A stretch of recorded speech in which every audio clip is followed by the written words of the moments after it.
오늘 또 연속으로다가 기분 좋은 소식이 전해집니다. 요즘 조국 전 장관 국회의원 나가겠다고 별생 쇼를 다하는 거 다들 알고 계실 텐데 이거 제대로 빨간불이 켜졌습니다. 총선에 나가기는커녕 지금 조사만 겁나게 받으러 다니게 생겼는데 오늘 조국의 패망 소식 아주 짧게 전해드리도록 하겠습니다. 조국이 이제는 노골적으로 국회의원 출마를 시사하고 있죠. 이번엔 뭐라고 했냐? 평생 학자를 소명으로 생각했지만 2019년 이후 학자로 돌아가는 길이 봉쇄가 됐고 슬프지만 학자 역할이 끝난 것으로 직시하고 있다. 현재와 같은 신건부 체제가 종식되어야 하고 민생 경제가 추락하는 상황을 살려야 한다는 생각이다. 그것을 위해 돌 하나는 들어야 하겠다는 마음을 가지고 있다.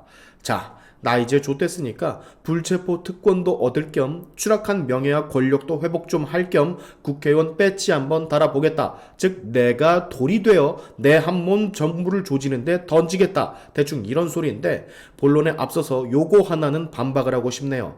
본인을 학자라 지칭하는 것도 일단 웃기지만 학자로 되돌아가는 길이 봉쇄됐다라고 하던데 그거 스스로 자초한 거잖아. 본인이 죄를 짓고서 본인이 본인 길을 망쳐놓고 왜 남 탓이야. 송영길 뻘짓과 같은 맥락입니다. 지가 잘못을 해놓고 왜 맨날 남 탓들을 하는지 모르겠어요. 이런 상황에서 말이죠. 대검에서 조국에 대한 재수사를 신속 결정하라는 지시가 내려왔다고 해요. 이 말이 뭐냐? 울산시장 선거 개입, 지금 이 선거 공작 사건의 주요 배우로 지목되는 중간 보수 중에 하나 조국, 나머지는 임종석이죠. 조국에 대한 재수사를 빠르게 진행을 하라고 대검에서 지시가 내려왔다는 거예요. 이 기사를 좀 자세히 보시면 말이죠. 조국 전 수석 등에 대한 재수사 여부를 검토하는 서울고검 형사부, 판결문 증인 신문 조서 등 수사 기록을 검토하는 작업에 착수를 이미 했다라고 합니다. 필요할 경우에는 서울중앙지검과도 협의를 할 것이고 재수사 필요성이 있는지 신속하게 검토하라 지시가 떨어진 모양이에요. 바로 이원석 검찰총장의 결단이겠죠. 전 울산시장 송초로, 황우나 백원우 그 밖에 10명이 넘는 인원들이 전부 다 유죄를 받은 이 엄청난 선거 공작 사건이 아무런 지시 없이 쟤네들이 스스로 했을 리가 없을 거니까 그 윗선이 분명히 존재를 할 거니까 당시 최고 권력자였던 민정수석이었던 조국 당연히 자유롭지 못하겠죠. 대충 돌아가는 상황을 보면 당시 민정수석실 소속 피고인들 모두가 유죄 선고를 받은 지금 민정수석이었던 조국 추가 기소가 될 게 지금 불 보듯 뻔한 상황입니다.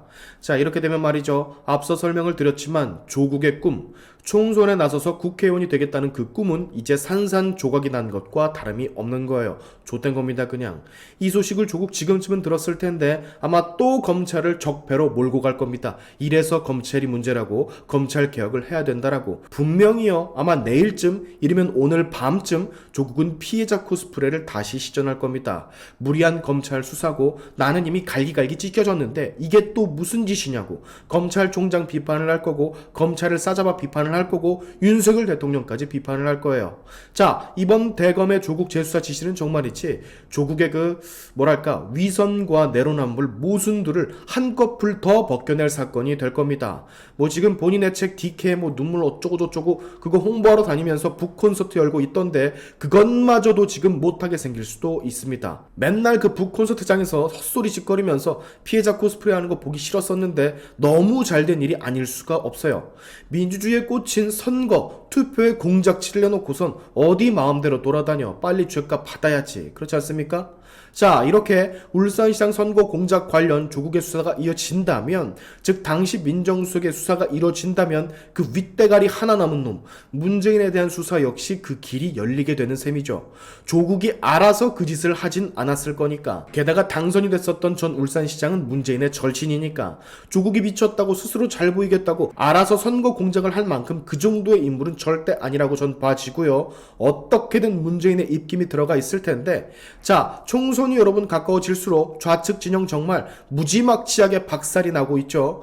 대통령과 여당의 지지율은 조금씩 오르고 있고, 제가 그랬잖아요. 총선이 수개월씩이나 남은 상황에서 어떻게 될지 모른다고. 쟤네들 무슨 사건이 터질지 모르고 어떤 악재가 터질지도 모른다고 가만히 지켜보라고 제가 말했지 않습니까? 제 말대로 돼가고 있잖아요. 아직 4개월이나 남았죠. 또 터집니다. 아닙니다. 벌써 최강욱 터졌지, 울산시장 선거 공작 터졌지, 김용 이번에 다시 빵에 들어가서 배신각 보이고 있지, 김혜경 이재명 법카 사건 제보자 나타났지, 송영길이 맨날 뻘소리 해대지, 추미애 선거 나온다고 설쳐대고 있지, 이상민 민주당 전 의원 탈당하면서 비명계 이상길이 흐르고 있지, 이낙연 탈당시키라고 민주당 게시판에 난리가 났죠. 이낙연은 알았다고 나가라고 하면 나간다고 신당 창당을 준비하고 있지.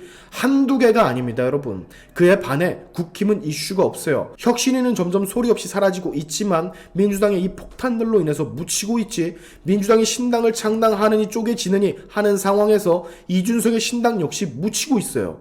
압도적으로 좌측의 악재가 많은 상황에서 총선 남은 4개월 동안 이것보다 더하면 더했지 덜 하지는 절대 않을 겁니다. 저를 한번 믿어보세요. 자, 조국의 부푼 꿈 산산조각이 나는 뉴스를 접하니까 기분이 너무 좋은데, 죄인인데 죄인이 아닌 것 마냥 코스프레 하더니 아주 꼴이 좋습니다. 하루빨리 이 민주주의를 훼손시킨 선거 공작의 주인공들 죄다 징역 다 받기를 바라면서 오늘의 샤인티프 여기까지 하겠습니다. 여러분의 영상 고민은 세상을 밝히는 힘이 되니까 꼭 공유 부탁드리면서, 지금까지 제 영상이 좋으셨다면 구독과 좋아요 그리고 알림 설정까지 꼭 한 번씩 눌러주시면 감사하겠습니다. 다음에 봅시다.